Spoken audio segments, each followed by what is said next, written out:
do this show. I believe in us. Have you met me? Well, I don't believe in you. I believe in the nip. That's acceptable. I'll take that. The one who just recently had a bunch of problems last week. Right. I don't believe in any of us. Never mind. Yeah.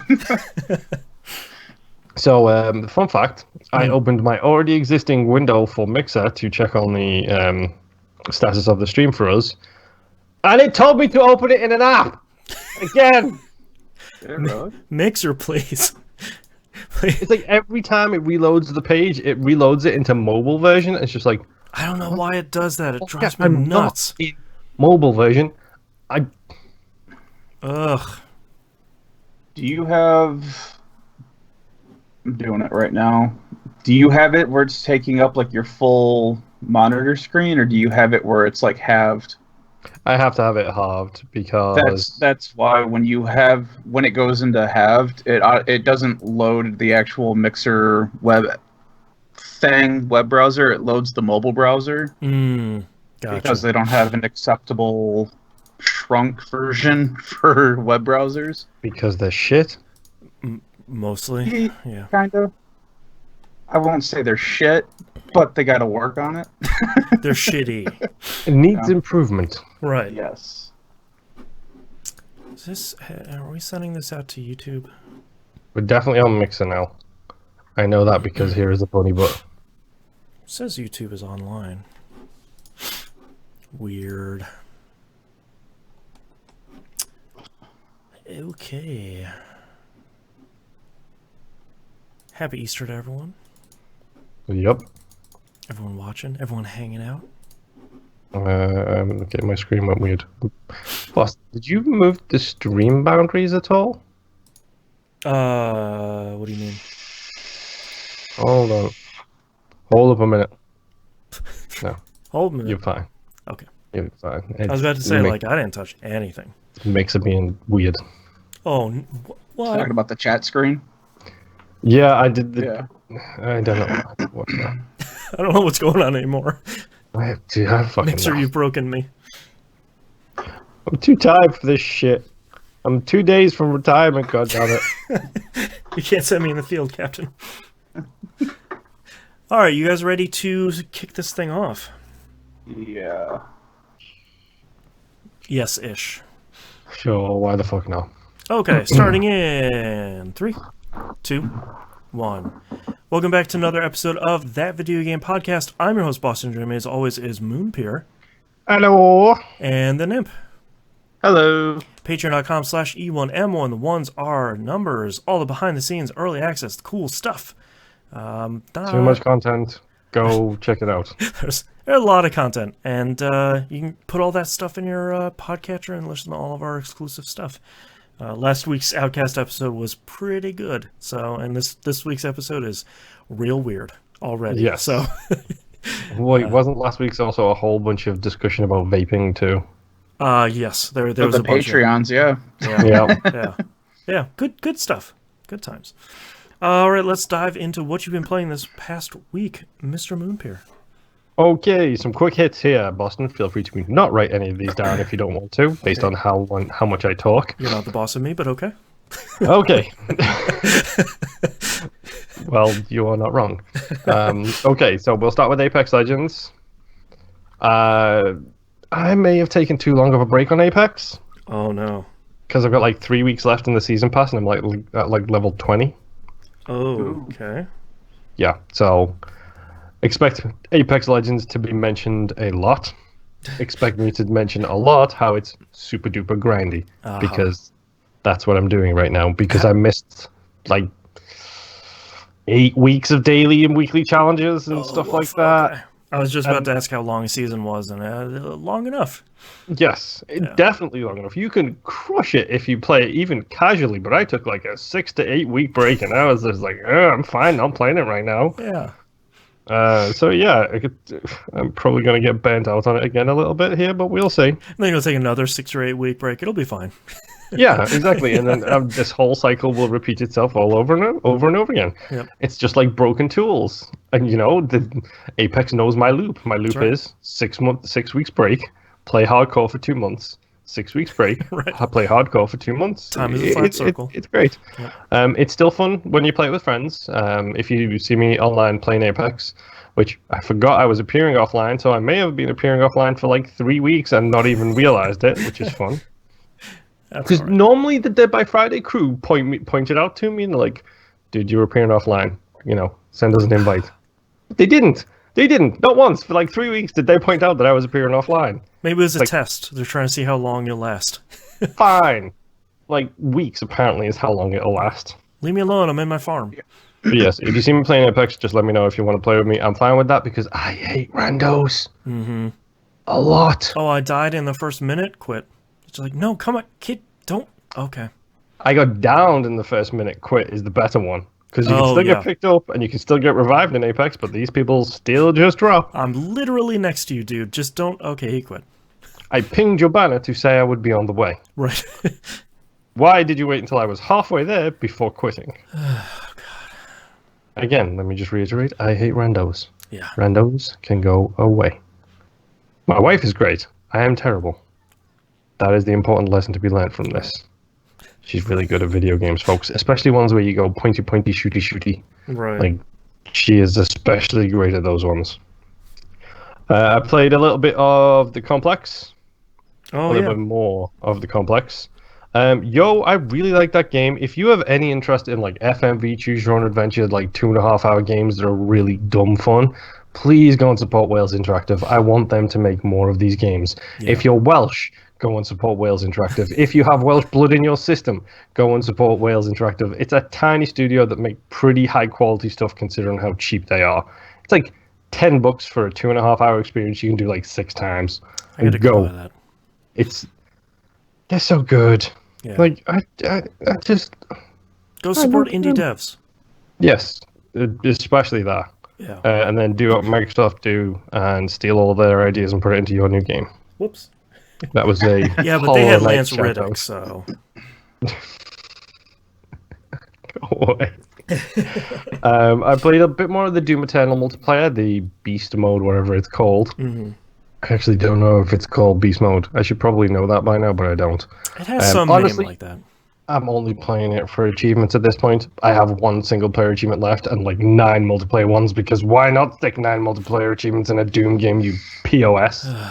Are they fun multiplayer ones? No. Like, kill 10 people with headshots while doing a 360 in the air at 7 p.m.? No, unfortunately, it's get a kill with every weapon as the Doomslayer. That's not too bad. Not too bad. Includes the BFG. Oh, okay. Which you have to get to round 4 to get, so it can't be a clean sweep. You have to at least win 1 round as the Slayer to get to that round. Okay. Everybody is playing as the new boss guy with the stupid axe because he controls and plays exactly like the Doomslayer. The Marauder? Yes. Yeah.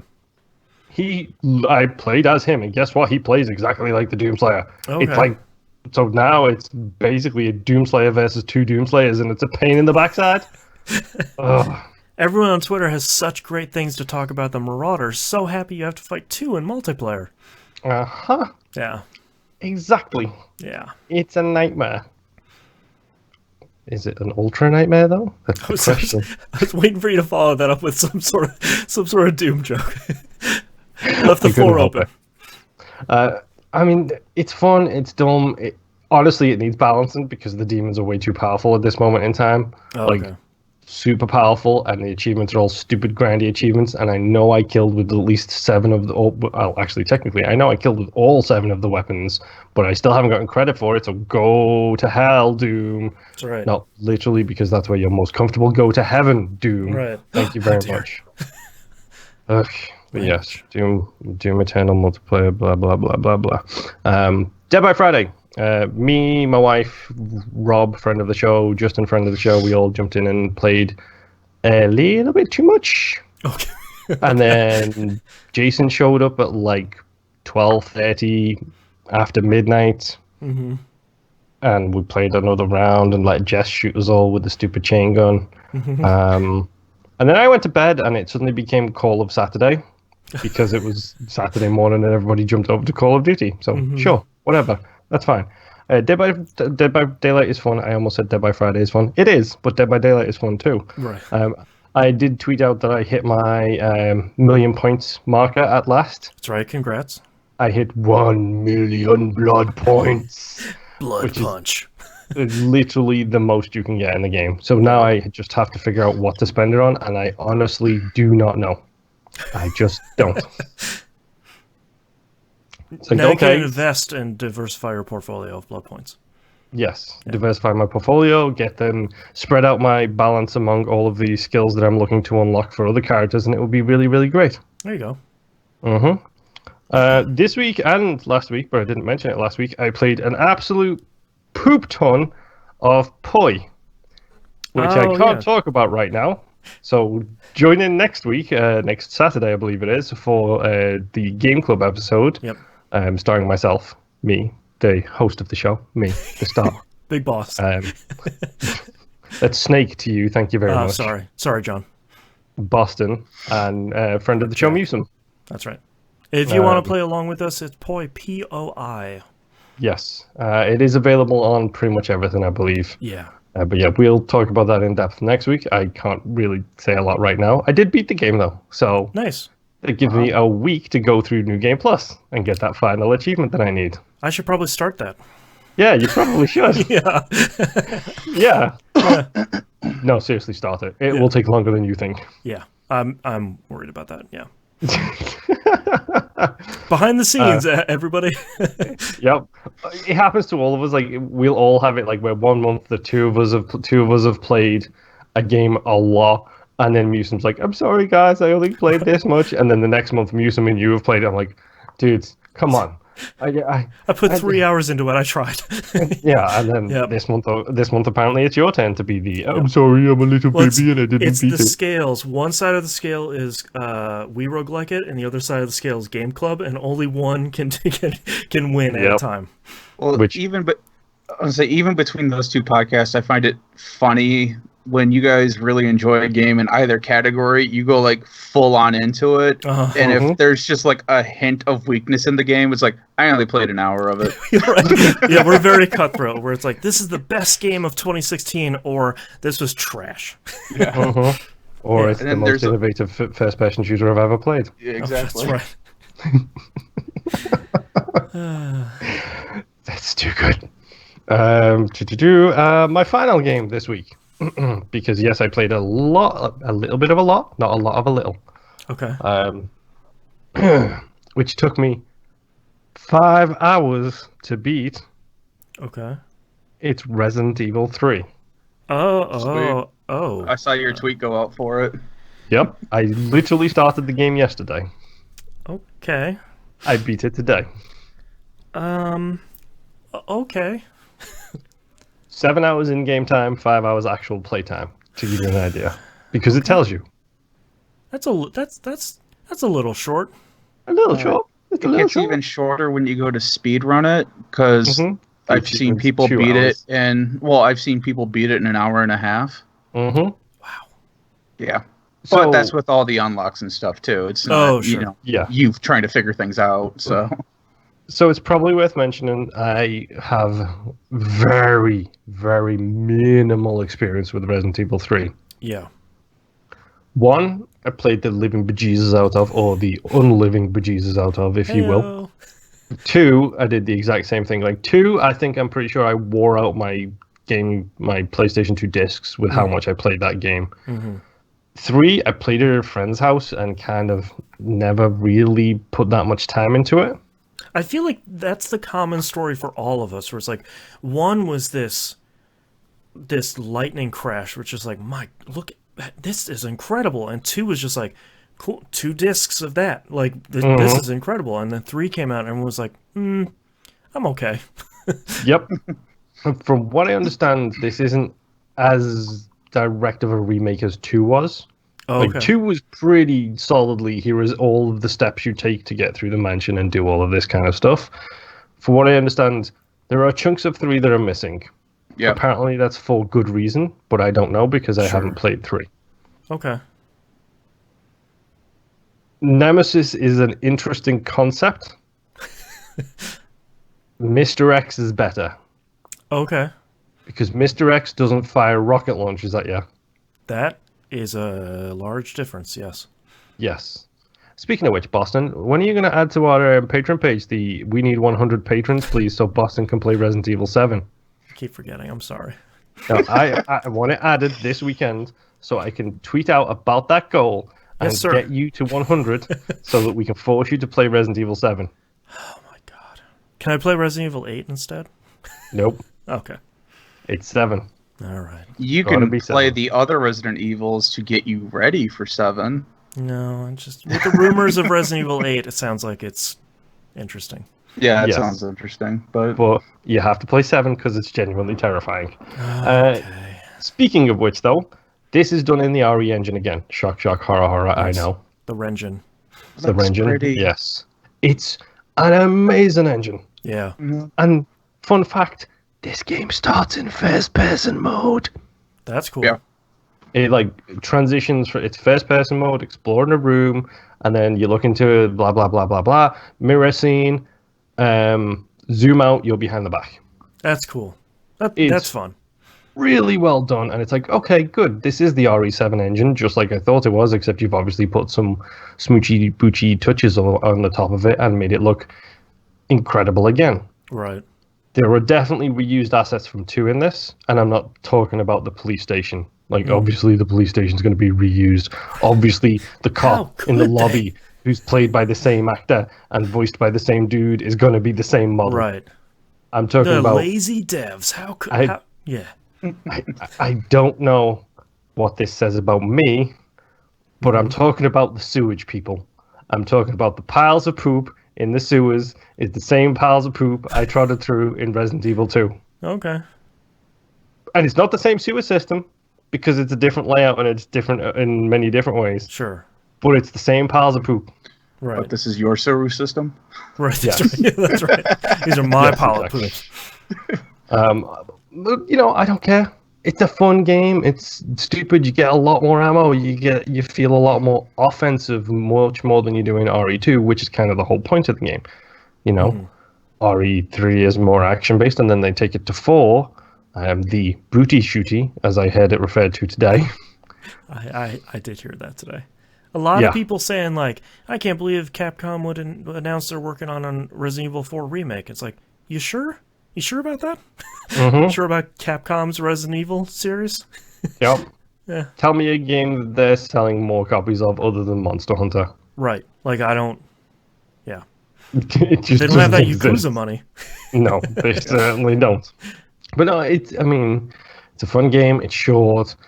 It looks incredible again. Yeah. Full credit to them. It looks amazing. It still plays fantastically. Nemesis can go to hell. Stupid rocket launcher. Stupid. Why would He you give jumps. a weapons video game? He jumps over you and lands in front of you when you're trying to escape from him. So then you've got to do the U-turn and run the other direction. Be That's illegal. thankful I'm not making you play Resident Evil 3 with this 100 patron mark, Mr. Boston. It doesn't sound like a fun time. Just remember too that in this one you actually just turn your character around, where in the original one you had to hit back, and I think it was R1 to do a 180 turn to run away. Right, right. Yep. It's fine. It's a pretty good game. I enjoyed it. I'm not disappointed that I paid $60 for it. I don't care. I want to support this endeavor. If they can keep the RE engine going, and if they do an EA and make the Rengen their whatever it's called, their Frostbite engine. Right, right. If they Like make their that their in-house Frostbite engine. engine, the things that they could do with that game, well, with that engine could be insane. Give me a Monster Hunter in the Rengen. Give me all of those beautiful worlds rendered in that stuff, please. Yeah. But yeah, the funny thing is I started yesterday and I got up to a point last night. I was like, okay, this is a good cutoff point. And then I booted up this morning, and about 2 small sequences later, I was like, I'm pretty sure I'm approaching the end of the game. Right. For 2 reasons. Number 1, I got the Master of Unlocking achievement, because of course that's in there. Naturally. And number 2, suddenly it got all sciencey. Yeah, that's a good sign. one thing about Resident Evil games: the second it goes sciencey, you know you're near the end of the game because Yep. now you're in the lab and now you're against the big bad sooner or later. Yeah. It's like, okay, so I'm just gonna power through this and just go straight to the end. And then I beat it like by 2 p.m. this afternoon. I was like, that's cool. Now I'm gonna do the collectibles achievement, the speedrun achievement, the don't open the item box achievement, because why not? S rank achievement, a whole bunch of other stuff to do with achievements, and then I'm going to uninstall it and then play Resident Evil 2 again because I've still got like 3 achievements in that I need to play. Because, but I mean, that's fine. I'll play the game like 3-4 times, I'll enjoy it while I'm playing it, and then I'll uninstall it and put it on the shelf, the digital shelf, so to speak, by uninstalling it. And then I'll install something else, like, I don't know, the 160 gig Call of Duty or whatever else is next on my list. Or maybe I'll install the Arkham collection, which I bought on sale, or my wife bought on sale, like 3 years ago, and I still haven't loaded. What is wrong? I bet Arkham Asylum is still fun. But the funny thing is, dude, I beat Arkham Asylum 3 times across the 360. If you go and look at my gaming card, good luck scrolling that far back, by the way, folks. You can go and find Batman Arkham Asylum UK Edition, Batman Arkham Asylum American Edition, and Batman Arkham Asylum Game of the Year Edition, because they came with separate achievements. Smart. So I did it 3 times. It's a great game. Exactly. Yeah. But yeah, I like Resident Evil 3. I can understand if you're not happy with your purchase. That's fine. I'm fine with my purchase. Yeah. So it's fun. Let's go. And that's all I've been playing. Take it away, Mr. Sciencey Nimb. Sweet. I also have my general, hey, we played Rocket League. I didn't suck this bad. Wait, let me rephrase that. I didn't suck that bad. Not that I didn't suck this bad. Right. Crazy. I actually did fairly well. I completed I made some goals, saved some goals. I was fairly competent. And then we stopped playing because it was late, and I didn't realize that it was 9 o'clock, and my son and I were still playing Rocket League. There you go. I was fairly competent. The NIMP 2020. Right. I want that on a t-shirt. It's only taken 2 years of Rocket League. That's right. Dude, I've been playing Apex for like 3 years, and I'm still garbage at it. Like, if I don't play it consistently, I'm so bad. I think it's also just the simple fact that my son still really gets a kick out of just running into me in the middle of a match and then saying, I didn't do it. It's like, I can see you. Your name is right there. There was one time. Well, there was one time it was not him because somebody or other player, their name just happened to be fairly similar. So I just happened to catch like the first 3 letters, and then I absolved him of that one. Right. Oh, wow. Pardon him of that crime. I do apologize for interrupting, but speaking of similar names, I can't help but tell this story. My wife was playing Call of Duty, I think. I don't know. She was playing something in the Xbox. It was a team-based game, so it was Call of Duty or Apex or something else. I don't know. My wife's gamer tag is Bearded Lady O, and she ran across a fellow gamer called Bearded Baby.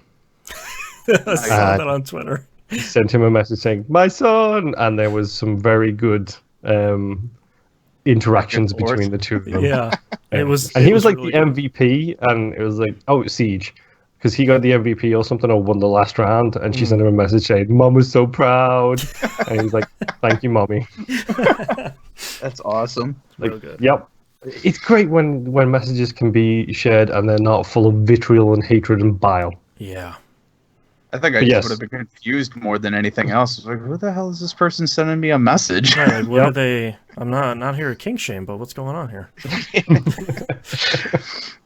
The next game that I played after Rocket League, Call of Duty for the vast majority of the week. The season did reset. We're in season 3 now. We have 55 weeks for this season to get to 100. And you're at 92.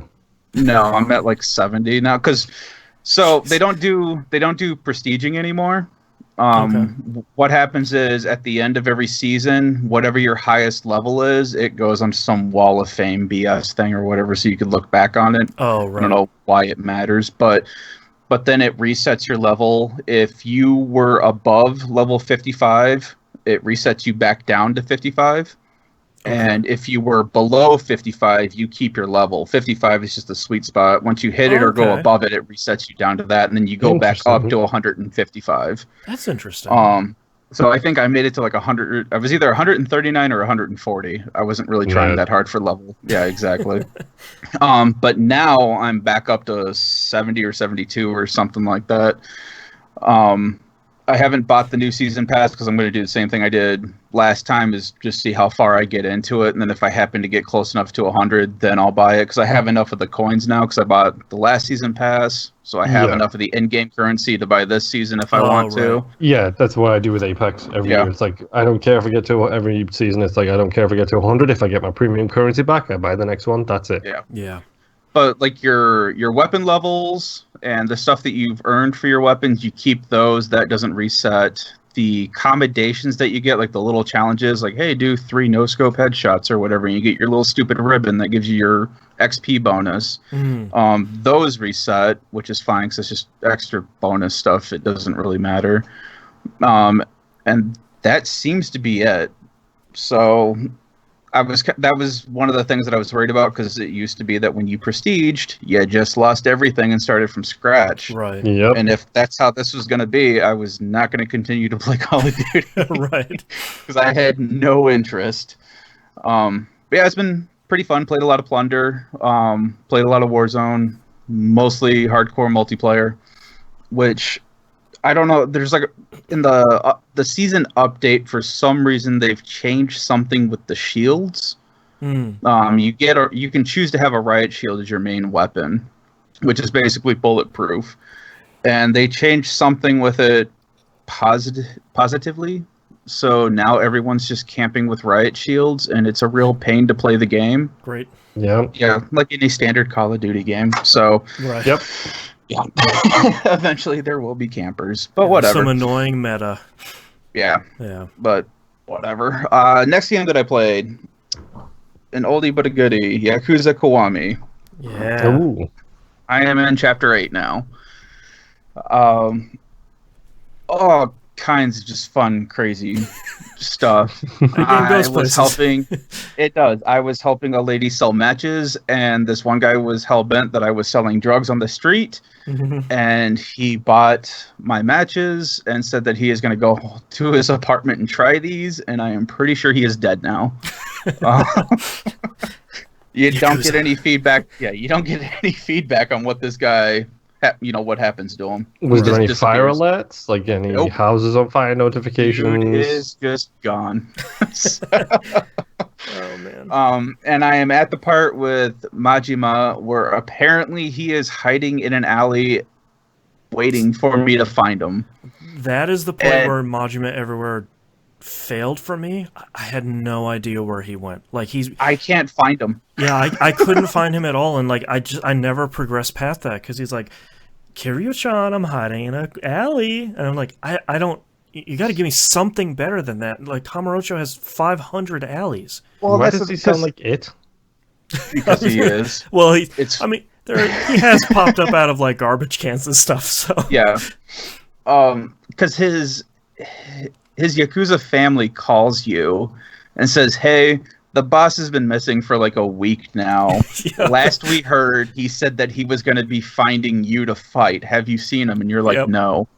And then they finally said, "Okay, well, maybe he's hiding in these things that we built for him a couple weeks ago, because we thought it was really weird." And they're like, "So if you find anything unusual in a back alley, that may be where he is." Okay. So I've been like looking around as I've been doing side missions and stuff, and I haven't found anything unusual, because this place is packed with stuff, so everything is unusual to me. So I'm walking around looking for something obvious, and I haven't found them at all. So my favorite thing is when his clan calls Kiryu, and Kiryu's like, "I haven't seen him. I don't want to deal with it. I don't want to deal with him. I guess I will find him." Oh my god, whatever. It's just like he's so tired of this whole thing. Well, and then there's I think it's a story beat. It might be a side mission, but it involves a stripper and a shotgun. Mm-hmm. And I thought that was him, and it wasn't. Right. Wait, I'm so you sorry, thought- ma'am. Wait, did you think the stripper was him or the shotgun was him? I thought the stripper was him. Yeah. Okay. Because there's someone that yells out, "Hey, I think that's a dude," and then stuff goes down, and I'm like, "Oh, this is it, finally." No, Right. this is some Pulls off other a mask. crazy. Yeah, this is some other crazy person. Right. So, but yeah, so I'm in chapter 8. I got, oh god, I can't remember her name. Haruko? That sounds right. Something along those lines. I got her back because she was kidnapped by gang members. Right. And I just really enjoy, however, whenever I take a side quest, I'm always just trying to think ahead of to how is this going to turn to violence, because that is what this game is. Someone no matter rips what off their you do, coat. yeah, Yep. no matter what you do, no matter who you talk to, someone needs something beaten into them, Yep. and then they start talking to you instead of the other way around. Right. So, I'm also currently looking for a replacement for the fighter who is the pocket slot car fighter champion, whatever. Oh, yeah. I need to find a replacement for him because he wants to get married, but he has to get a real job to get married because he's only right. working part-time minimum wage. Yeah, I forgot about that. Yeah, and then I've been challenged to a duel with slot cars because some guy thinks I'm crushing on his girl when he isn't. And Kiryu he is doesn't never know. crushing on a girl. Yeah, Sounds and like he Yakuza. has no clue what's going on. Yeah. Yeah, this game is just crazy. I love this series, and I think that's also why I have to give these games a break sometimes, so I can really, really take in the essence of these games. Yeah. Yeah. Just because, yeah, I didn't think you could get much further than crazy chicken at a retail thing. Or Right. what was it? Yep. It wasn't retail. It was The bowling property alley. management. That's what it was, Yep. wasn't it? Yeah. You got a Bowl of chicken for turkey a for a bowl of turkey. turkey. Yeah. So good. So yeah. So I'm gonna keep playing that eventually because Yeah. I got other big things going on right now. Next game that I played, Xenoblade Chronicles 2. Finally figured out where I was supposed to go. I Yeah. had to look this up, and apparently there was just a pair of steps that I walked by all these times and didn't realize that they were steps. Because Those are there's my favorite YouTube videos where you watch it and Yeah. you're like, oh my my god. even the YouTuber, because I had read something and I'd watched a video, and both things gave you exact directions on how to get to these steps, because they're like, you've been past them several times and you're gonna recognize them as soon as I take you there. Mhm. But it's just they're covered in monsters and it's a dark place, so you can't tell that there's something over there. Ah, right. And that sucked. And apparently this has been everyone's issue, because there's like forum posts from like 2-3 years ago about everyone trying to figure out how to get to this one area. Right. So it's not just me. Nice. So I'm in chapter 6 of that game now. I finally have 2 more party members. So I got rid of Tora Hmm. because I hate listening to him talk, but he still shows up in every game-related cutscene. But yeah, it's pretty nice. Still haven't gotten Cosmos. Don't think I ever will. Probably not. Never. Yeah. I will have to probably send my save to my computer and dink around with it to get it to work. But Right. Or you just, if you're gonna do it that way, just send it to me now. Yeah, that's right. Yeah, just send it to her and have her roll. No, I will not. I will not give in. Right. I will earn it on my own or just cry, one or the other. So But the cry. story, yeah. Yeah. But the story's picked up quite a lot. I'm actually way higher of a level than I should be because I did a bunch of side quests and stuff trying to figure out how to get to this stupid area. Mm. So the first new party member that you get comes in at level 40, and they're supposed to be a couple levels higher than you. No, they were a couple levels lower than I was. Right. So You're over I there had to like 65. You're like, I got this. yeah, I had to level them up so that they would catch up, and then I just got the new character.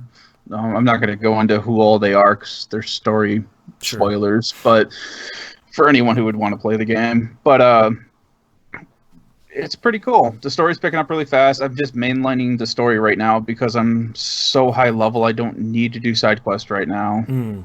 and there's still a ton of them. And I don't know why people just. I don't know the fascination with this series and just throwing thousands of quests. It's the same thing with Skyrim. Yeah. it's cool the first couple of times, Right. but I don't need 6 pages worth of quest logs that are all basically the same thing. The first game, when I played it on the Wii, was like that. Like, that's why I eventually dropped it, because like I was just like, oh well, I got to this town at the beginning. I'm just gonna do all the side quests, and you do all of them. There's like 2 or 3 pages of them. You do the next story beat, and like all of those people you just did side quests for all have at least one more quest. And I was like, I guess I'll do all these too. Nope. And like that repeats every story beat. It's like I can't do this. There's so many. I just ignore them now. I've got you have 5 to. pages worth of side quests now. So Yeah. it's like, nope, screw this. So yeah, I will continue that as well. It's fun, and it's got the weird and like this thing goes hardcore into anime tropes. And I keep forgetting that because I haven't had a story beat in so long. But my God, just the cringe-worthy anime stuff that they throw in there sometimes. Well, I talk about it a lot on Pup, where it's like, I'll defeat this enemy, but the power of friendship. It's like, oh my God. Come up a couple times, but there's been some things where like my wife will walk into the room and she'll look at the screen and be like, "What are you doing?" I'm like, just me and my anime honeys. That's all. Yep. Don't judge. All I can say. The last game that I played for this week, which was a whole blunder in itself, is the Final Fantasy VII Remake. Yeah, me too. And it seems like I'm not the only one that had shipping issues. And this wasn't Corona related shipping or COVID-19 related shipping issues. This was they screwed up the label. So basically what had happened was it started in North Carolina, and that's where they lost track of it. And no one could find anything, and it showed up today randomly. Okay. And it shows on there that they had to reprint a label for it. So I pulled up the tracking information for that one, and my package went from North Carolina to South Carolina, North Carolina again, then back down to South Carolina, then back up to North Carolina, then to Ohio, then to the major city by me, and then to my house. Oh, jeez. Oh, boy. Yeah. So apparently the shipping label got jacked, and that was one of the notes that was put in there. It was like had to reprint a new shipping label. Like, I could see because it was just going back and forth between the same 2 states 4 times. So. Ask your mother. Go ask your father. So I bought the game digitally as well. I was going to do it eventually anyway because my son wants to play this game. And I'm not buying him the deluxe version because I can just move all that stuff onto my other PS4. So I just bought the standard for that. And that's what I've been playing. And this game is pretty. My God. How far are you? I'm about, I think I've done the first 3 side quests they give you. I am on chapter 8. Okay. So I'm not going to spoil anything in this game. I'm just going to hit the story beats from the original game 23 years ago. So if you haven't played that one, tough S. So I've already fallen to the church, and I've met up with Aerith again. Okay. Gotcha. So, and that's all I'll say for that. I think I am also not going to spoil anything because I think the thing that's so interesting about this game is we talked about the demo before, where there's that like storyline change at the end of the demo where Shinra blows up their own Mako reactor. Yeah. And it's incredible that the bombing mission is exactly how it was in Final Fantasy VII until that story beat, and then the game is completely different after that in every single possible way. Like, it just says, like, Final Fantasy VII was really cool. There's our Cliff's Notes. I'm just going to take a left turn and we're going to do our own, not really our own thing, but, like, even in Final Fantasy VII, you know, when you escape from the Shinra soldiers at the beginning of the game, you, like, jump off of the bridge onto that train. Like, that's a real long, pretty significant sequence in and of itself, where you meet Aerith and you deal with the new stuff. Especially the cutscene where someone asks Cloud to do them a favor, and we're like, this is dope. This is super good. But, like, it's... And then, like, you're in Sector 8, and you're just kind of doing a bunch of side quests, and you just have free roam of this area of the sector, and it's like, okay, this is This is very different and very cool. Yeah, they've basically taken, so what I liken it to is the original Final Fantasy VII is basically the cliff notes. Those are all your major story beats. Yep. The remake so far basically flushes everything out. Yep. Characters, the reason why you're doing so and so, mission, objective, whatever. Sometimes even why these enemies show up when they do. Yeah.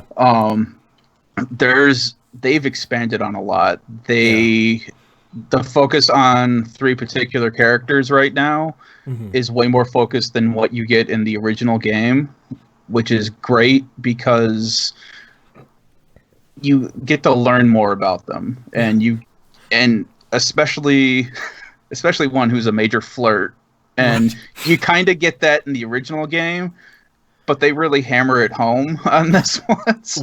One of my favorite early game sequences is the first time you bump into Aerith, and Cloud is trying to be super cool, but he's like, you can tell he's kind of caught off guard by her, and he goes, I'm involved in things, dangerous things, and she goes, I'm sure you are. Anyway, it's just like she doesn't care. Dude, I love Aerith in this game because her personality is so bubbly and airy at the same time, but like, never she's just really annoying. Yeah, and she's just really carefree. Yep. She actually swears in this game. So far only once. Yeah. So far only once, but when she does it, it is like the most polite swear ever. Right. And it caught me so off guard that I just started laughing out loud because there's a reason for her to swear. Right. But it was just really funny. I'm also really impressed by how they're characterizing Tifa in the beginning, where it's like this community-focused, like, civic-minded person, where she's like taking care of the people in the sector, taking care of some stuff while still trying to run a business. Like, it's really, I think I'm really surprised by how great the voice acting is. I know people will be like, "Oh, Square Enix game has great voice acting." It's like, not always. That's not a rock solid reputation for them. And I think everybody has really proven themselves voice acting wise. I think Barrett's voice makes sense now that I'm hearing it in context. I'm still not entirely sold on it, but I think the voice actor they got to do it serves that role of like the guy that's rallying the troops really well. Like he can deliver these speeches, like these grand speeches about how we're saving the planet, we're doing the right thing. Because after what happens in that intro and like you leave Sector 7 and you see what happens, everyone's like, oh, we made a mistake. Like we have done the wrong thing. And how the remake shows the aftermath of that is so much more impactful than the first game, where it's like, this hallway was on fire, see you at the trains. And this one's just like, no man, you messed up. Like you did a real bad thing. I also find with Barrett, for as far in as I am, he has started to like open up a little bit more. Yep. Not necessarily personally, but personality wise, he's opened up a little bit more, and you're starting to see a little bit of a crack in that hard-assness of his. Well, there's that scene when Cloud jumps in the train at the beginning, and Barrett was like, oh, thank goodness, I was worried about you. And he's like, no, wait, you're finally here. How could you, whatever. You know, he like caught himself. It's really good. And I still find it really funny that Cloud is just a very stable, nonchalant guy. Yeah. And it's funny how far, like when you were talking about when he was talking with Aerith and he's just like, yeah, I'm into dangerous stuff. I'm cool. Which way to the gym? Yeah. He's not trying to be hardcore. He's just very, I guess, like aloof, kind of. Yeah, in a weird way. And it's just kind of funny how he'll deliver his lines. Like, did you get to the parachute part yet? No, not yet. Okay, so I won't say anything about that. But there's a particular part in there where someone says something to him, and Cloud responds back and then does something that also had me laughing out loud because I was like, that's something that I could see Cloud doing.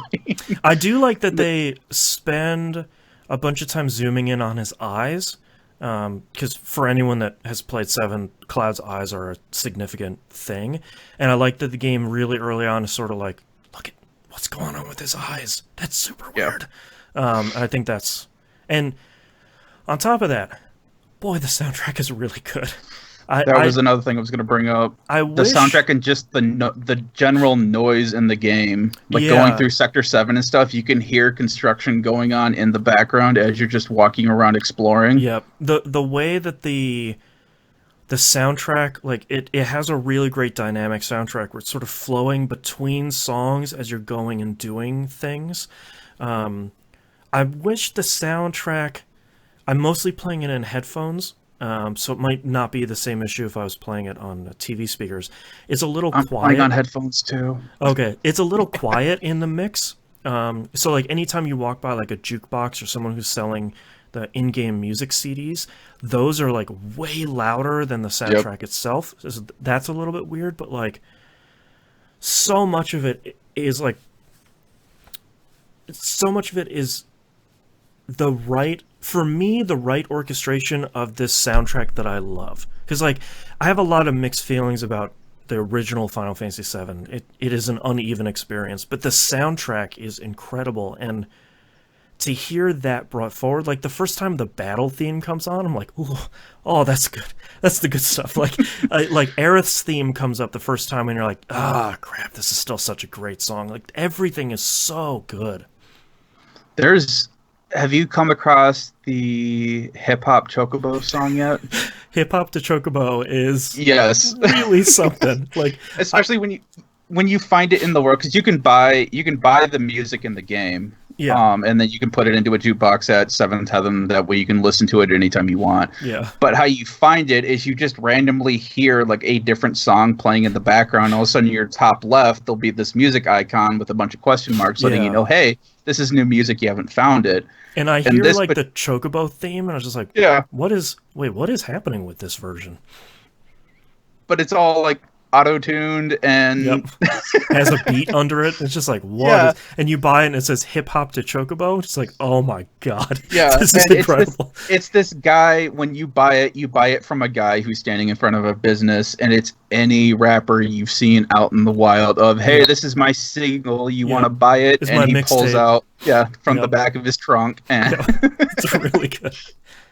But I also like that every song has its own CD cover. Yes.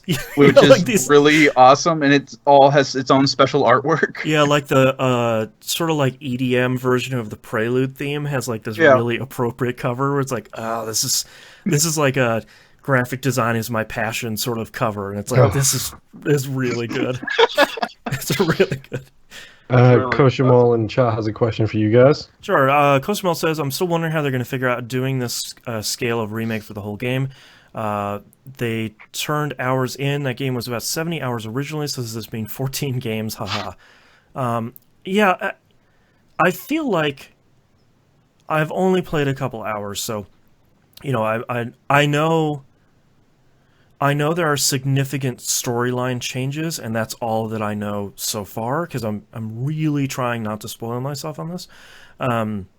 Which wasn't going to be a concern originally, because I was like, oh, it's Final Fantasy VII, and they'll just tweak a little bit of things, and then everything changed immediately, so it's like, oh, okay, so I guess I won't spoil myself on this. But I feel like there's so much stuff that they can kind of shorten / cut out of some of the rest of the game, where it's like, do they need to spend so much time at like Costa del Sol? You know, do they need to spend so much time in Junon? You know, did they need to do... Obviously, you get the big story done at Com, and you get some of the cool side stuff, but I'm not sure of how much they really go in. And the original war between Shinra and, what was it, Wutawi? Yeah. Is a bigger thing in this game than it was in the original. Like, in the original, they just brought it up. Like, it was something that you read, and it was just a quick thing that you found out. Right. In this one, it's starting to become like a bigger thing. Interesting. So that's pretty cool. And I will know more once we've beaten this game where exactly the story stops. Just to see, how much they fill in, but it feels like what they are doing is they are just expanding more on the story. Yeah. Because I know originally when the first game came out, there was talk about there was a lot of cutting that they had to do to get the game out to begin with. Yeah. So there's just like a lot of random story that's just not in there. Yeah. So and they're laying so much, even like in the first hour, they're laying so much groundwork of the later stuff in Final Fantasy VII and some of the Crisis Core stuff, because one of the first hallucinations that Cloud sees is a black feather falling down. It's just like, oh my, okay, like we're starting out with a hot banger here. Like they're really setting up the fact that Cloud has some stuff and he's not entirely stable, not in a bad way, but like, I don't know, they've already alluded to him having like I've seen it. He's had like one of those random, not flashbacks, but like whatever you want to call it, premonition, whatever. Right. He's already had one that pertains to Holy, even though nobody knows what Holy is right now. Right. So right. And God, that's gonna suck when they get to that point. Yeah. Yeah, it's gonna be, especially if they get as story deep as they are now. Yeah, it's gonna be real hard. It's gonna be gut wrenching. Yeah, but I'm really happy with Final Fantasy VII Remake so far. I was hoping to have more time in it, but I have not had a ton of time to play stuff as soon as it came out. But I'm really looking forward to really spending a lot of time in this. And honestly, too, my hope is that, because we've all seen how Square used to do in the past with releasing sequels and stuff like that, my hope is that they take as much time with the continuations as they did with this. Right. But I'm also hoping that there's not more than 3 at the most. I would love it if they release the next one. It's everything else after this point. Yeah, just the second half. Yeah. Right. But if they're going to put this much effort into however many more they need, I would be fine with that. Because so far, I'm like 10 hours into it, and I'm not disappointed by anything story-wise so far. Yeah, I think you bring up a good point that if they go longer than a trilogy, I feel like that might be pretty bad. It might feel like they're trying to really stretch. Jay Vengeance in chat says they have the engine. I'm sure they've been recording dialogue since the beginning, so the next part might be further along than we think. I feel like that's the thing that makes me a little bit more hopeful about the potential faster timeline of the next parts, is that they have the engine, it's stable, it runs really well, it looks really great. There's some texture issues, but they can patch that stuff later. Like, it seems really stable, and the technology and the foundation seems really good. Now they need to create assets and create cutscenes and record dialogue and all that stuff. The other 95% of the game. They at least have a stable foundation. But honestly, just take your time with it, because I would rather it be another 2-3 years before we get another one than they come out with another one next year and it's just a complete pile of crap and then they just completely ruin the experience. Right. Yeah, exactly. So, but yeah, really, really great game. I am really enjoying it. Yeah. That's probably all you're going to hear me talk about for the next couple of weeks. Other than a thumbs up and no spoilers. I'm pretty sure there's someone else that you're going to hear a lot about the exact same game about. Who, me? Yes. I'm probably the rest of what I'll be talking about is mostly mechanic stuff, because I really, like I said before, it was largely going to be like, we go to Wall Market, we go to Don Corneo's thing, we do this, we do that, and it's sort of like, no, the amount of story stuff that I've already seen is so different in such a positive way that I really don't want to spoil any of the story stuff for people already. And I know I've been one of the people that's like, this game's 23 years old, like, who cares? And it's like, well, it's kind of not the same game anymore, so I don't want to go too deep into it. But it's pretty awesome. It's really good. And that's all I've been playing this week. What about you, Boston? I played a lot of Division 2 for some reason this week. Comfort food gaming at its finest. Yeah. Whenever you follow a game with "for some reason," it's because it's comfort food Because I gaming. needed it. A lot of what I've been doing is sort of catch-up stuff, because I played Division 2 a whole bunch when it came out, and then kind of... And not that I didn't enjoy it, I just didn't keep playing it until right before Warlords of New York came out.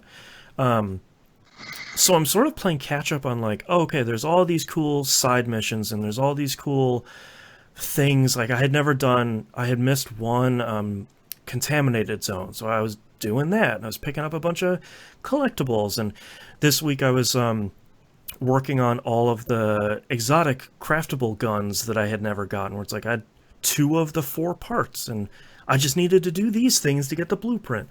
A lot of that stuff, and a lot of that has been really fun in a way that normally Destiny 2 would fill that slot, but Destiny 2's the season has been pretty content thin, so a lot of it has been me catching up on stuff I hadn't done before.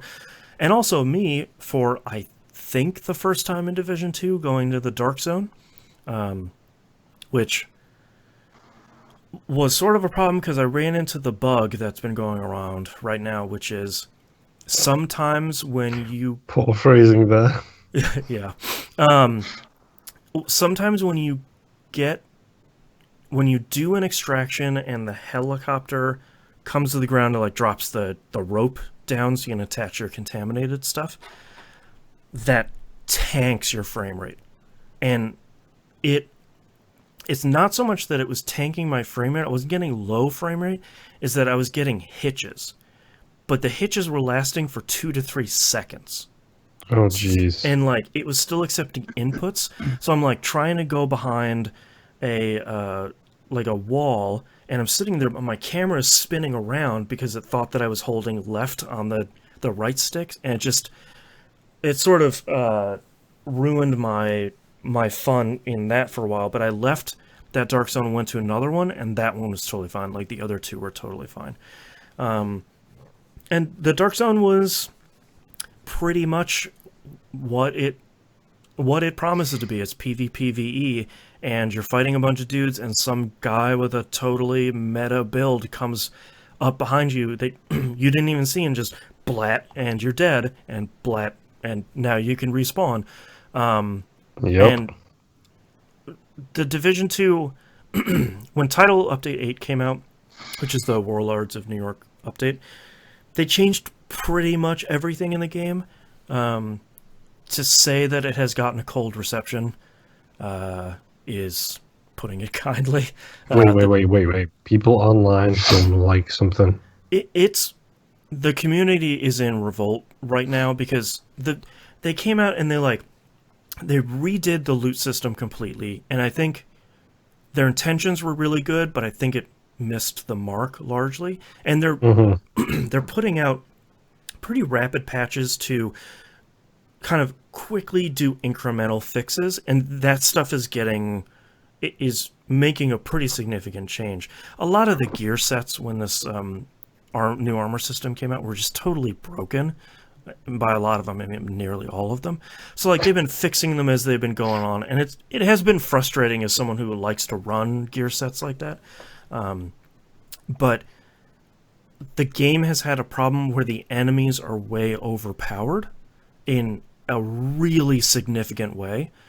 The classic Division 1 players will remember this, where it's just shotgun rushers mapping you from literally hundreds of meters away.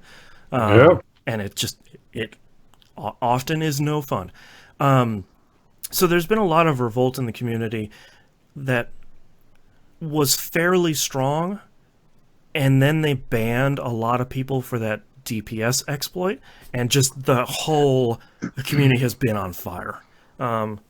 Which is a bummer as someone who's just trying to learn stuff about the game. I've scroll through all these posts of play your own game, QE test your own game, devs are crap, blah blah blah. It's yeah, cool, I get it. You're all unhappy, stop playing and go play something else. Like, go do anything. There are so many games out there. You don't have to play a game you're not having fun with. So that has been a little bit interesting. But the Stardew Valley community has been the soothing balm to that burn, because that's like the most... The Reddit community is like insanely kind. It's the most kind, where like someone will post a screenshot and they're like, it's my first day of summer. This is the first time I'm playing it. And they have just like this ramshackle farm. And it's like, good on you, man. And it's just a whole bunch of people being like, you did a great job. I love your farm design. It's like, that's cool. Give us a shout if you need any advice or help. Yeah, stuff like that, where it's like, check our FAQ in the sidebar. It's like, it's such a great community. I definitely was not playing a bunch of that game this week at all. I actually forgot to bring that game up too. I have chickens now. Nice. I'm working my way towards my final achievements too. Nice. Yeah, I'm my PS4 version. I've got a couple of achievements left, but for me, it's been the playing it at night in bed on my Switch game, where it's like I'm gonna listen to a podcast and I'm just gonna focus on this thing, and I can kind of de-stress from everything else that's going on and run a burgeoning successful farm. And Stardew Valley is really great. But that's all I played this week. So let's take a break. You? Oh man. How long? Dude, chickens suck to raise. So we talked about it on Game Club. That was one of my biggest frustrations about this game, was all my chickens were so angry, and I had no idea why. It's because the game doesn't tell you how to feed them. Like, yeah. It's so it's like the only thing in the game that's unintuitive is how to feed your chickens. I have to buy wheat. Is it wheat? Yeah, wheat to feed them from... Yeah. Well, you buy hay from Marn, or you grow wheat, and when you cut that with a scythe, you will get wheat. Also, if you cut the grass on your farm with a scythe, you'll get hay. And if you cut the grass on your farm with a scythe instead of your sword, you'll also get hay there too. Yeah, which I've gotten that, but I need to build a silo. But I'm far enough along in fall that it's almost winter, so I don't have the time to utilize the silos. So if I want to keep the chickens, I have to keep buying it, and that shit's expensive. Well, it's really frustrating, because the game, I forgot about this when you start, the game gives you a quest where it's like, build a chicken coop. It should have been, build a silo so you can have feed to give your chickens. The next step should have been a coop. Yeah. Hello, everyone in chat. How's everyone doing? We're just taking a break between segments here. Oh, man. But yeah. Get a drink here. I'm looking at potentially building a water sprinkler system, but the original one that you can build with just iron is not good enough for me to want to do it. It's like the cross. Yeah. Yeah. And the better one takes up way more materials than I have access to right now. Yep. Yeah, it's like, I can get 9 spaces or 8 spaces or whatever it is. Like, that's the one I want. Yep. Yeah, and I need like iron, copper, and gold. Something. There's like 3 or 4 materials that I need, and 2 of them I haven't even seen yet. Yeah. Yeah, it's like as you start getting deeper in the mine, you'll start getting that stuff. But yeah. Stardew Valley. It's so good.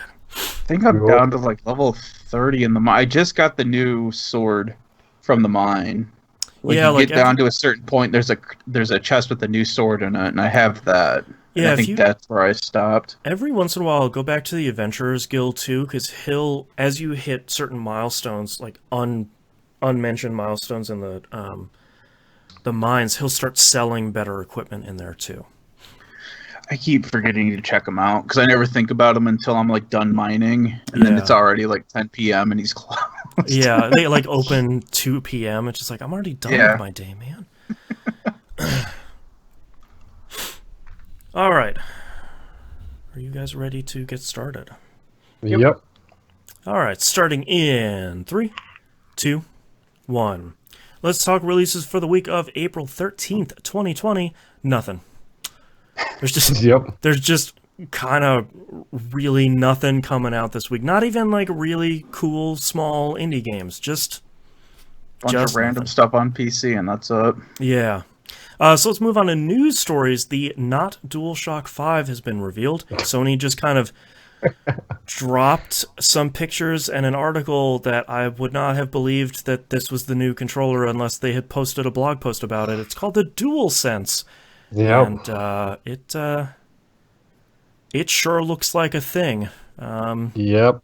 I don't mind it. Everyone has issues with it. I don't mind it. I don't have any issues with the controller at all. Yeah, I don't either. Whatever. The thing that makes me laugh is they didn't learn from Microsoft's mistake. Well, I think it's so funny because like when you look at the Series X controller, it's just we've taken this controller that everybody loves and enjoys, and we just took another little step. Like there's all this little stuff. They just kind of refined the edges a little bit. And I gotta blot some people here. And like they just it's a product that has been working since the 360, and they're just kind of refining it over time. I like that Sony's just like, DualShock 4 was really great. Here's a brand new, completely, totally different thing. Yep. And I kind of like the controller just because it looks so different from what we have on the market. Like the two-tone color scheme is crazy.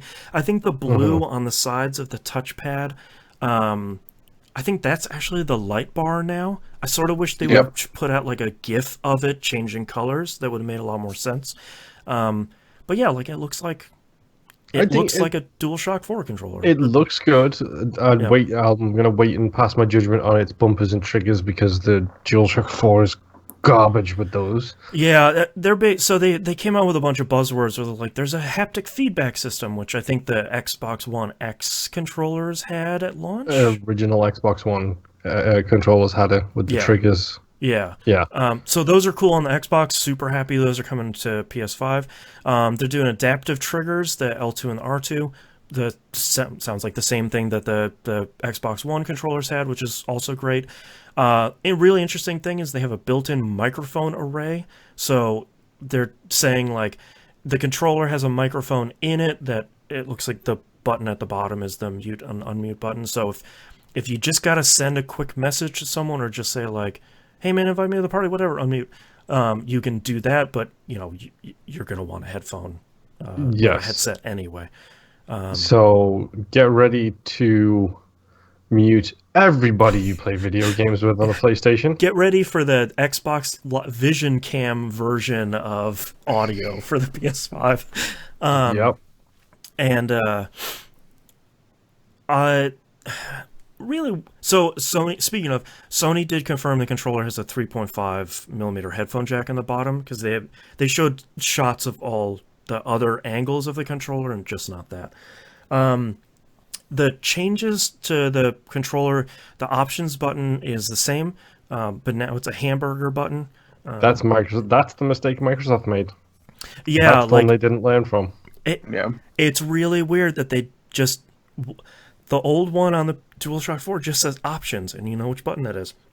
So they now have the hamburger button, and then the other button used to be the share button. Now it's the create button. There are no details about what that will actually mean because it's Sony and they don't explain everything all at once. That now has a surprise or fries icon on it. So you have the hamburger button and the fries button. Yeah, I've heard that a lot. My favorite Photoshop that came out of this whole thing was it turned sideways with the goose. So now it is the goose button.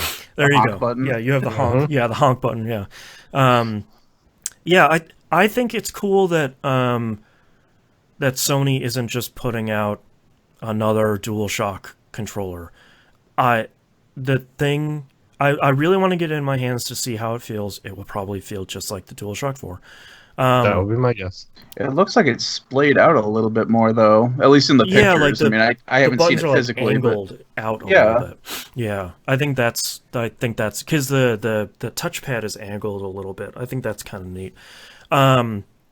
USB-C connector, just like the Xbox Series X controller, and the Switch Pro controller. The thing that I am really excited about now is what the hell is the console going to look like if this is what the controller looks like? Like, I bet you the console is just a box. I would almost, like, I'm of two minds. I would almost really enjoy it if it's just a black box, and I would almost really enjoy it if it's just this, like, two-tone white and black disaster. Crazy thing. Yeah, just like this like Android mess. Yeah, it's got to be one of the extremes. I mean, Yeah. if it's the pizza holder, I'm going to love that. 'Cause that would be hilarious. I might buy it day one if it's the pizza holder. Yeah, like it would be one of like the biggest / best marketing mistakes of like, no, that the dev kit was exactly what the console looks like. It's like, oh my god, what have you done? I will say something that kind of threw me off a little bit was because they are releasing that paddle adapter for the current controller. Yes. Yeah, the one that I just was came out, yeah. expecting the newer controller, to have something, and it doesn't. Right. I'm still not sure if it has support for it or not. I'm Yeah. sort of assuming not because they didn't mention it. So that's. But it's one of those weird things. Is like, so then what was the paddle adapter for? Or are Yeah, they going like- to come out with their own Elite style controller here in a little bit and just haven't said anything? I mean, that would be the biggest benefit.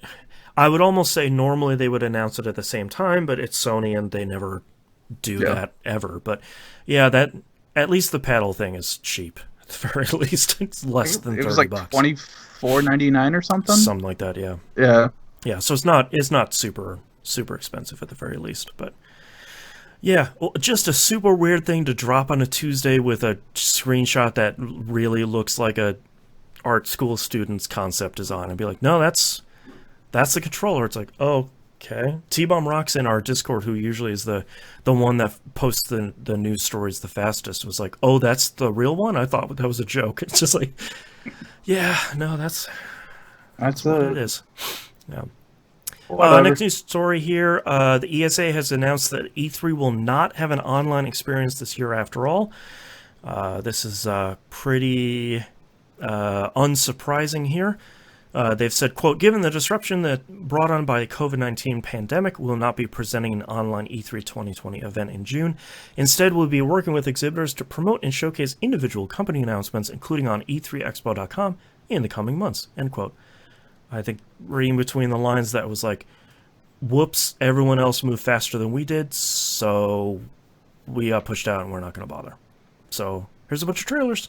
And that's probably the smartest thing they can do, because the ESA is not everybody's friend right now after last E3. So maybe just kind of take a back seat. They have said in their statement, they say they, quote, look forward to bringing our industry and community together in 2021 to present excuse me, a reimagined E3 that will highlight new offerings and thrill our audiences, end quote. So that's concerning.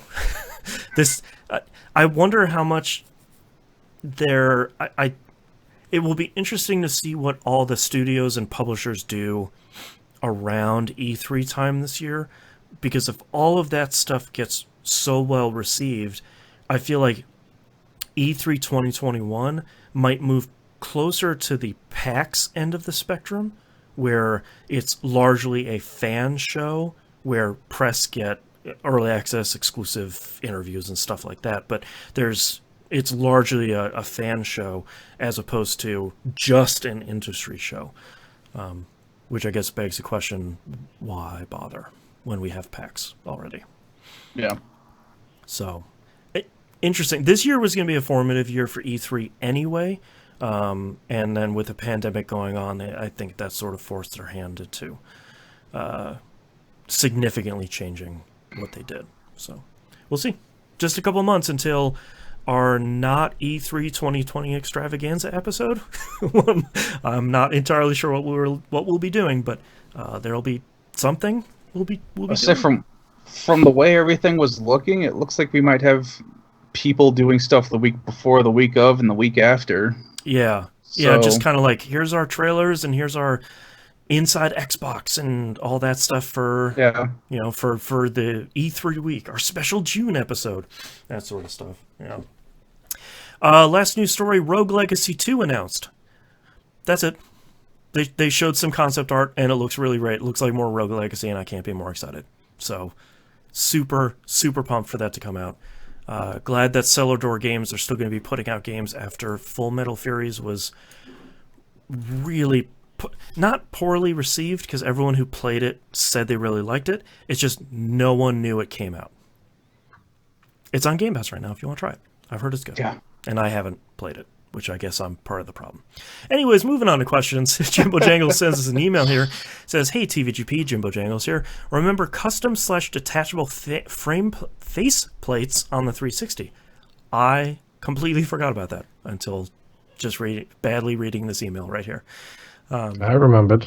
Yeah. That wood faceplate was like the one that everyone That was the only one I ever saw, yeah. Yeah, Yep. it's the one everyone loved. I thought that was such a cool idea. I would switch mine out every few weeks, buy hand-painted ones off eBay. So that brings me to my question this week. What are some of your favorite or least favorite gaming peripherals? I'm talking crazy controllers, flight sticks for PC, cooling fans advertised to prevent the red ring, etc. I forgot about those. Did they work? Were they just gimmicks? I also thought the Super Scope on the Super NES was so cool, but it was always a battery or two short when I wanted to use it. Yeah, man. I think every cool thing they released in the 90s needed 6 to 12 batteries. Have a good show, Jimbo. Yeah. D Yep, or I can tell C you- batteries 6 to 12. Right. Yep, I can tell you the worst one straight away, and it's not even a peripheral. It's just a gaming device. It's the Game Gear. God, the Game Gear. Yeah, talk about, like, how many batteries did it need? 6? Double Yeah, A 6 batteries? double A's. 6 or 8, something like Yeah, that. You and needed 6 because we just fished my wife's out because my son wanted to play the Sonic game that she had for it and Echo Oh, the right. Dolphin. And I had to hunt down 6 AA batteries to shove into that stupid thing so we could play it for 2 to 4 hours I before was it gonna stopped. say, he'd play it for a hot 2 hours with this real Yeah. ghosty screen. Yeah, what a... Just, like, such a cool idea, and totally misunderstanding why the Game Boy worked, because that was such cheap technology that you could bring the price down on, and that the Game Boy lasted forever on, was it 4 AA batteries? 2 batteries? Yeah, Yeah, I think it was 4. yeah. And that thing lasted forever. At least the color was. Yeah, yeah. I think the original was too. I can't remember. I have mine somewhere in this Yeah. crap heap of an office. I'll bring up another one though, Nintendo VR headset. Remember that bad boy? The you're talking about Labo the Virtual headset. Boy. No, I'm talking about the original Red Lines. The Yeah, Virtual Boy. Yeah, the Virtual Boy. I saw that in Yeah. a Sears once. Yep. And that was the only time I had ever seen that thing. Yeah, just like one of those Nintendo misses where they just, for every Wii you have, where it's just like, this is a dumb idea, and it just takes off. You have something like a Virtual Boy where this is a dumb idea, and like, my head really hurts right now. Also, I can't see as well as I used to. Right, like, Yeah. just a weird idea. I feel like the Steel Battalion controller is kind of still cheating at this point because it's still fresh Yeah. enough in memories. I still want to buy that thing, but it's still stupid expensive. Yeah, Yeah. they're rare enough that, and I think they got so famous or maybe infamous that they still goes for such a premium. I look at the prices about once every other year, and to get a complete setup with the game, it's still anywhere from $200 to $400, depending if it's the blue LED one or the green LED one. Man, that's still so much. I could talk myself into spending $100 on that controller because it's so big and shipping will be a nightmare, and like it's a showpiece. Like you can hang it on the wall and be like, look at this stupid thing. Like, Question, there's a Boston. flip thing for the fire button. Like it's so dumb. But Boston. $100. Yeah. That controller or PSVR? Yeah, someone had posted in our Discord that Yeah, I saw that too. used PSVR was going for $100, but it was from GameStop. So Yeah. see you later. My wife really wants to play Beat Saber, and I feel really badly. It's really awesome. Yeah, and I cannot justify as the new consoles become more of a reality. Ever closer. Well, and both Microsoft and Sony are like, we're not going to have any shipping delays because of the coronavirus. It's like, oh, okay, I thought I'd get a little more free time, but oh no. Yeah. All right, they're coming.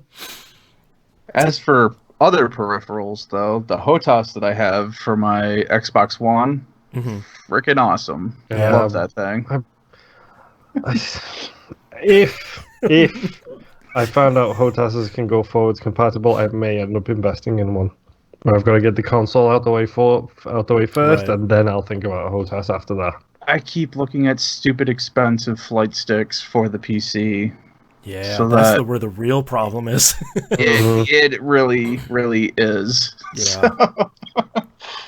But I honestly don't buy, for me, I don't buy very many peripherals. I think the only other non-controller thing that I bought was the charging thing that I have for my PS4 controllers. Yeah. That's it. I don't buy very many things outside of that. I usually buy the really weird ones, like the DJ Hero turntables. That game turned out to be really great, thankfully. Yes. Like the Taiko Drum Master drums, because like that was on sale for like $20. The Dreamcast fishing controller, because that's just the dumbest thing ever, and that game was actually really good too. But I feel like we don't see so much of that anymore. Like after Guitar Hero and Rock Band, everyone was like, we're not doing that as well. We're not making that same mistake. I mean, unless you count all the Skylanders and Lego Dimensions and Toys to Life Disney stuff. Yeah. I have. I mean, look at all my amiibos. I have those. Right.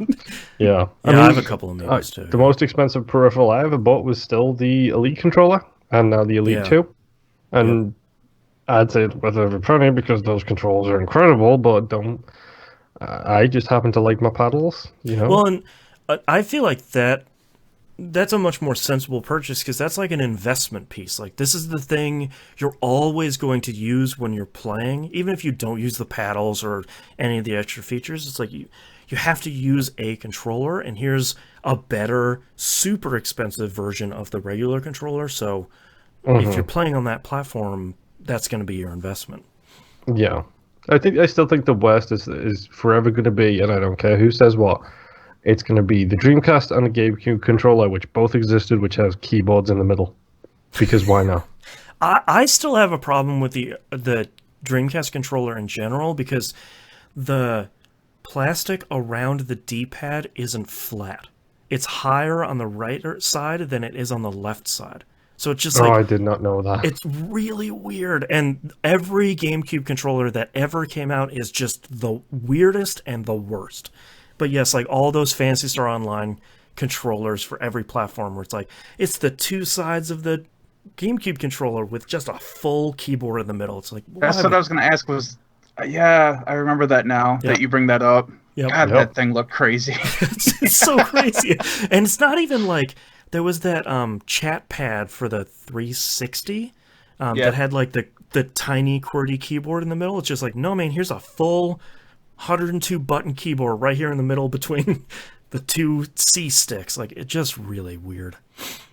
Although I guess I also did buy a micro keyboard for Elite Dangerous for my Xbox One, so I could type in chat and that in between my HOTAS set. Oh, sure. So I guess I did technically buy a random peripheral. That makes sense, though.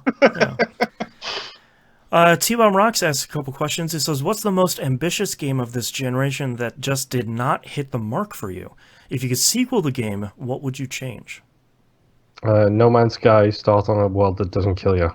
Yeah, they've done so much to onboard that game better, but there's still that like glaring thing of, we're going to teach you about shields by just kicking you in the teeth. Just like, no, just... That's the second world, not the first one.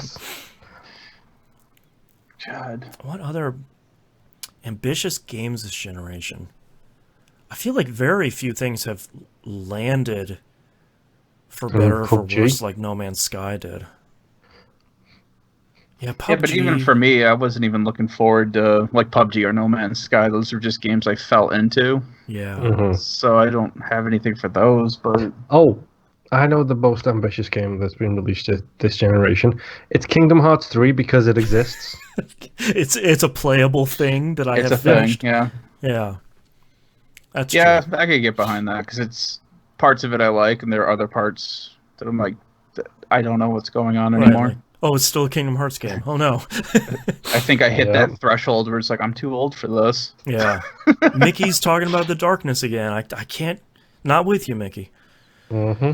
You know how disappointed my son and I were when we went to Disney World and there wasn't a single Kingdom Hearts thing in the entire park? Really? That's surprising. Yeah. Nothing. They refuse to acknowledge the fact that Square exists. They're like, fine, you can have the Disney stuff, but we're going to ignore you exist, and you can't put any more of your Final Fantasy crap in there either. You'll get Yensid, and you'll like it.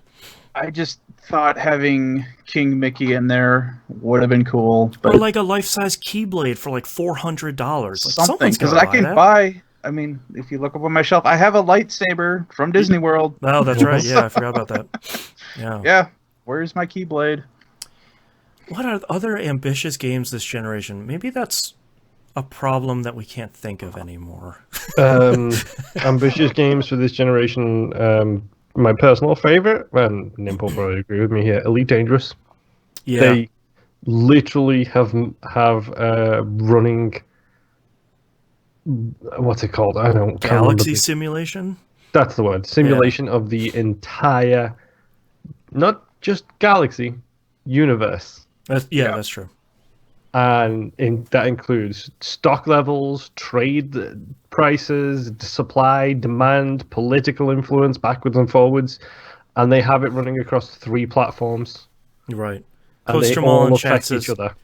Coach Jamal in chat says Fallout 76 LOL. Yeah. I think I enjoyed it as something that was ambitious, but Outer Wilds, I think that's a game that it's divisive, but I think that's one of those ambitious games where it's like, we're going to simulate this solar system and there's no combat. There's no guidance, really. Go crazy. Go explore. Yeah. Yeah. Yeah. I can't think of anything else that's been really big. Never mind. You said Outer Wilds, not Outer Worlds. Right. Still an issue. Right. Still an issue. Still so I was a like, year wait a minute, later. you don't do anything with a solar system in that. And I'm like, oh, the other one. Right, no fighting? Oh, right, yeah. Yeah. T-Bomb Rocks also asks us, you've been the CEO of video games for a while. Thank you. I take my job. Hold on, who's been the CEO of video games? Us. I take my golden parachute and I jet out. That's right. See you, jerks. Remember, he asked us a CEO of video games question a couple months ago. And it's time to do a SmackDown versus Raw style change. Of the big 3, which developer would you trade? Well, hold on. Firstly, Boston, do you get that reference? I do not. I thought as much. Okay. Keep going. Okay, carry on.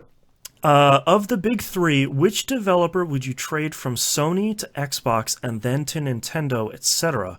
Then what exiting franchise for that first party would you have them work on? Oh boy. Okay. Easy. Sony Santa Monica. Take them to Microsoft. That feels very much like I want their great games on my platform. 100%. Exactly I don't blame you. what it's about. I would probably, honestly, I'd be fine giving the coalition to Switch, to Nintendo. Interesting. Get that Gears 6 pop money when they're all vinyl pop people in Gears 6 instead of regular people. Yeah. And Gears versus Rabbids. Come on, dude. You know that would kick serious behind. And I'd probably take the Harvest Moon devs and give them to Sony. Interesting. Just to give Sony a team who can make a game designed for families. Because Sony Blue Sky game. Yeah, Sony just doesn't. All of their games are about the end of the world. Yeah. Not like Microsoft is any better, but at least we can always pull out the Viva Pinata card. It would be interesting to see what the coalition would do over at Sony. Where it's like, if you can make one of these like prestige AAA single-player games on another platform without the Gears license behind it. Yeah, like without working on Gears, like what would you make if you wanted to make your game? Like what was your game look like? I think the thing with the coalition is I think everyone there was there because they wanted to work on Gears. Yeah, it was like founded as the Gears studio, so. Mm-hmm. I think I would want to take... I don't remember the studio's name. The studio that made The Order 1886. I would want them to go over to Microsoft and like get that Microsoft first-party money and be like, all right, take all your clear talent that you guys have. Here's just a truck full of money. Just make us something cool. Ready at Dawn. Ready at Dawn. There you go. I don't know what else they're working on right now. Nothing, dude. They haven't made anything. I haven't heard them come up with anything. Apparently they made Lone Echo, whatever that is. It's probably a VR title. Yep. Yeah. It's not, and it's an Oculus exclusive. Oh, there you go. Who would I take from Nintendo? I feel like it's hard to tell who Nintendo really has right now because so many of their teams are just, here's Sakurai's Smash team, here's the Mario team, here's the Zelda team. Like, there aren't really traditional studios. It's just... Could you imagine what the Breath of the Wild team would do with a proper horsepower underneath that thing? That'd be so great. Have you seen... excuse me, Christ. Have you seen emulators running Breath of the Wild on PC? Refusing to look. It's real great. Like, ultra-wide support, 60 frames, 4K, like, it's What was that? crazy. What was that Chinese game that was a blatant ripoff of Breath of the Wild that came out for the PS4? It was some anime thing, but it was Naruto? basically... No. But it was obviously like Breath of the Wild, but they released it on the PS4, and apparently they did like they were being sued by Nintendo, I think, for a little bit there, but I haven't heard anything about it in a while. You know, that Genshin rings Impact? Maybe? I don't remember. This was like a month or two ago. Yeah. Yeah, but I don't remember the details.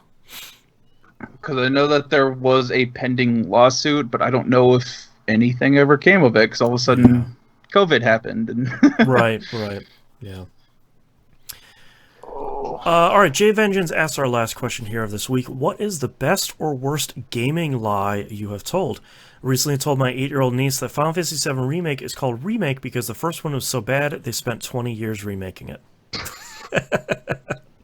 Wow. That's a good one. Person.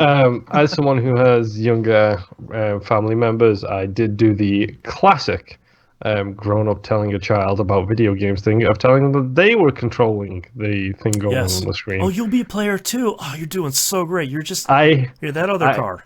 I have seen video footage of you doing this to your daughter, Boston. 100%. For the record. Yep. She helps me with my Stardew Valley farm a lot. Yep. I did that with my son when he was really young because he would see me with a controller in my hands, so he wanted one, so I just gave him one without the batteries in it. Yep. And then he hit about like 2 or 3 and realized that his didn't light up, so then I had to start giving him a controller that wasn't synced that would light up. And then he got smarter. I may or may not have had a broken, I think at the time, I think it was the original Guitar Hero guitar, but I was playing Rock Band at the time, which was like 6 years later or whatever. Yeah. And I may or may not have took out the cable from the Guitar Hero guitar and given it to my nephew. Yep. Nice. Perfect. Look at all the notes you're hitting, buddy. You're doing great. Yep. Yeah, that's the classic one. I feel like we have a lot less of the like rumors of like if you played through this fighting game without losing a round or continuing or anything, you get a super secret boss. No, I have one. Okay. Go to Hutton, and you will get your free Anaconda. Yeah, that's a very good one, actually. Is that like the Elite Dangerous version of like there's a pool on the roof of the It's One of them, yes. Boston. Go to Hutton. No, and no, I get don't your believe free you. Anaconda. No, so many lies. Oh man. That was the best one I had ever been a part of, and it was just like a flippant thing that I just threw out there because I assumed everybody else knew about it because I was just coming into the game. So I was like, oh yeah, and I just threw it out there, and apparently not a lot of people knew about what you had to do for that. Right. Nope.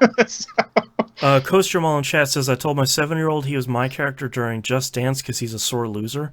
That's pretty move. good. Yeah. That's No good. touchy-feelies. Realize. Yeah. I feel like I don't have a lot of those.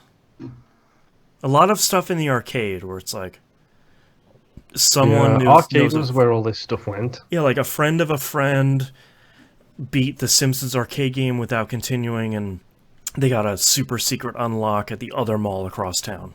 Yeah. But the thing is, though, is that you would get like Mortal Kombat, you would get the random stupid arcade game where you had to do this stupidly specific thing. Right, and so it's like, who's this reptile guy?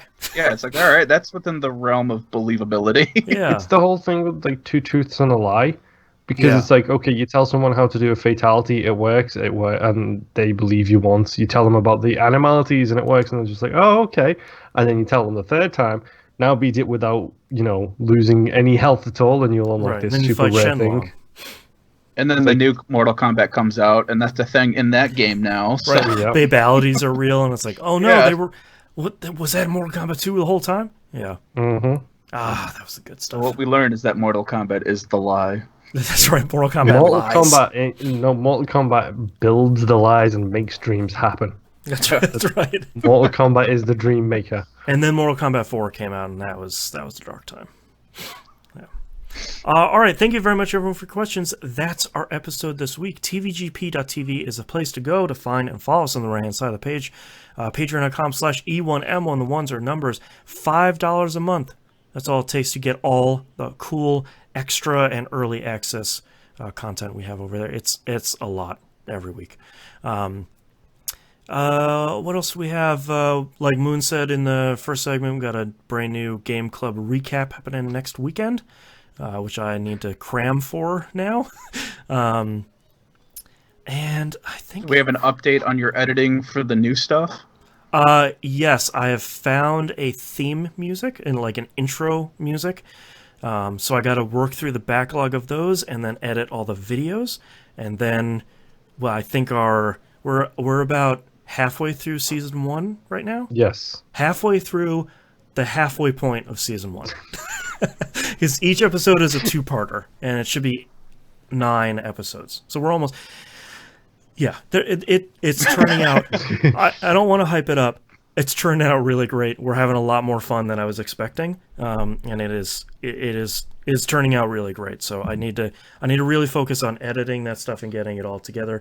My biggest thing is I take a really long time to get the template to where I'm happy, and then as soon as I get that, I just churn them out week after week. Like, it's really easy to kind of get them done after that point. Maybe don't use the phrase churn out. I just churn and burn, baby. $5 a month. Content, woo! Dude, I mean, come on. Rip it.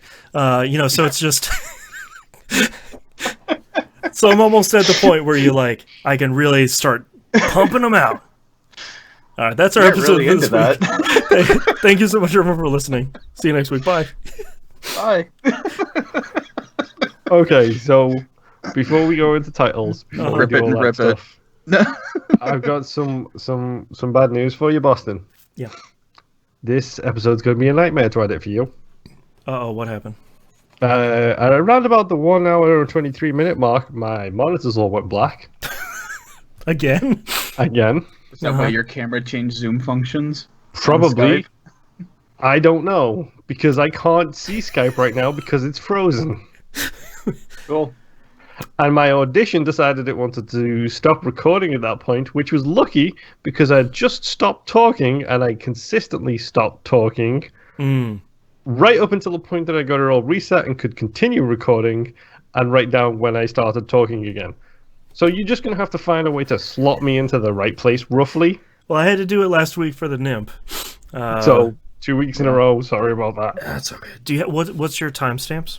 123 was when I it stopped even? recording me. Round about 123 because I couldn't tell exact time because my screen went black. I couldn't tell anything because I can't see anything. Yes. All right. And that was around about the PlayStation 4 controller talk, and I resumed talking at emails. So if you're wondering why I was quiet during the news, folks, that's why. Okay. I don't know. I felt like I picked up pretty well then. Yeah. Mm-hmm. Okay, that's a worst case scenario. I just use a backup recording, and that stuff usually sounds pretty good. So. Oh, you can cheat and you can put the backup recording in and then just line it up. Yeah, it would sound a little weird, but I could delete the backup recording afterwards, dude. All the rest of us come in stereo and you just come in mono. Yes. And over to questions. All right. Hit me with your titles. Nymph. All right. I have You're Not the Boss of Me. I have the variation on that of You're Not the Boss of Me, but okay. Yeah. I Pinged Your Banner. Pointy, pointy, shooty, shooty.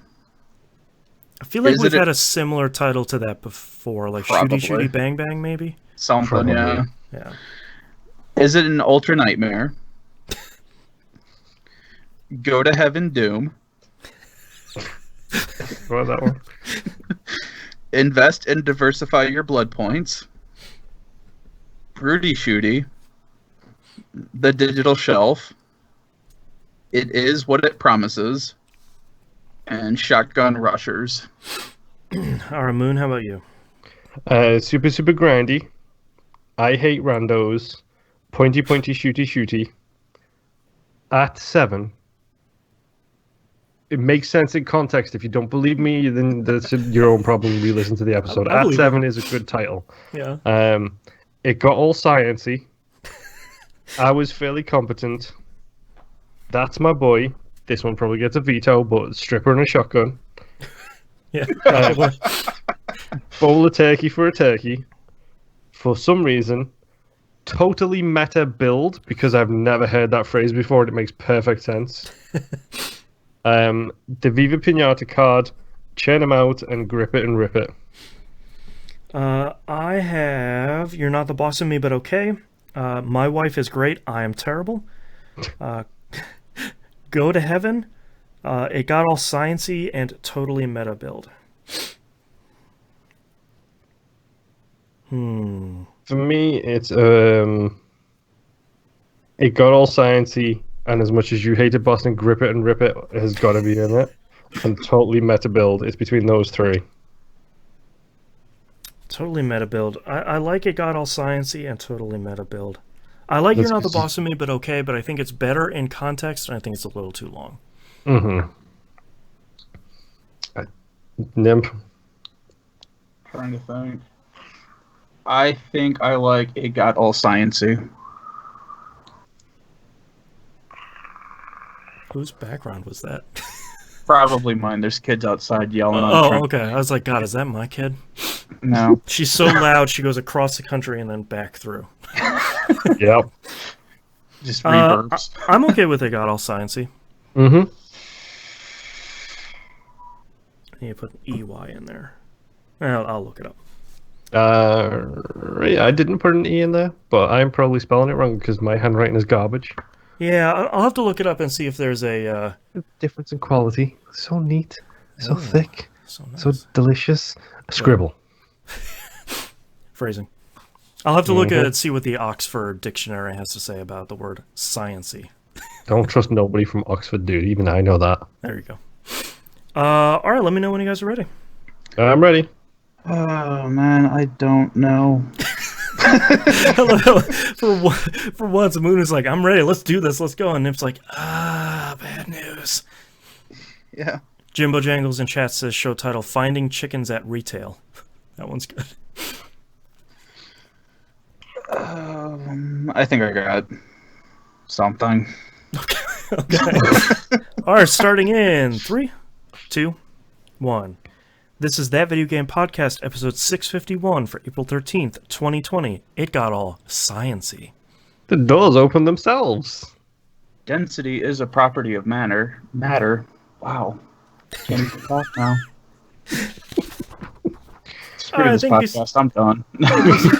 Stick a fork in me. I'm done. All right. Thank you so much, everyone, for listening and watching. We'll see you next week. Bye. Bye. Thanks for hanging around, guys.